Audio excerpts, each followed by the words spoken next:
हमारे साथ शंकराचार्य जी महाराज हैं। आइए जानते हैं कि क्या है पूरा इशू। क्या है ये बांग्लादेश वाला मामला? ये बांग्लादेश के कुछ लोग समवेत होकर के हमारे पास आए और उन्होंने अपनी आपबीती सुनाई और कहा कि हम बहुत कष्ट में हैं।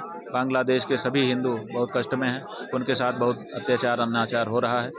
तरह तरह की कहानियां भी उन्होंने, सब जो घटनाएं उनके साथ घटी थी वो भी हमको उन्होंने सुनाई और कहा कि ये सब हमारे साथ जो हो रहा है वो इसलिए नहीं हो रहा है कि हमने किसी के प्रति कोई अपराध किया, बल्कि इसलिए हो रहा है क्योंकि हम हिंदू धर्म मानते हैं और हिंदू धर्म को छोड़ करके किसी और धर्म में नहीं जाना चाहते हैं।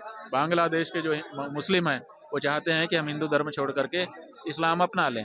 हमने बल्कि उनसे ये भी पूछा, कहा कि आप लोग इस्लाम अपना लीजिए सामूहिक रूप से, आपकी समस्या खत्म हो जाएगी।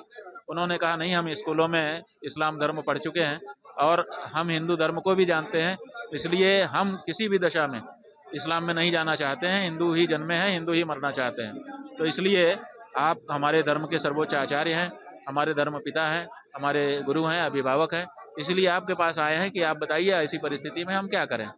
यही उनकी मांग थी। तो उसी पर हमारी चर्चा हुई है और हमने उनको धैर्य धारण करने के लिए कहा है और कहा है कि आपकी पीड़ा भारत की सरकार से हम अवगत कराएंगे, विश्व पटल पर भी उठाने का प्रयास करेंगे।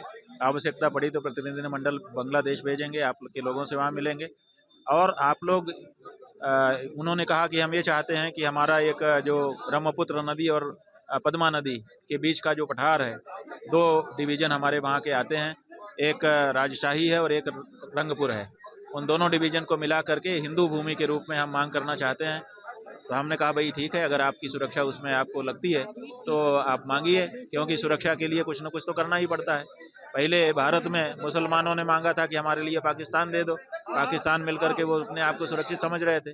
तो आज हिंदुओं के ऊपर समस्या है तो हिंदू भी अपनी भूमि मांगेगा, तो आप मांगिए।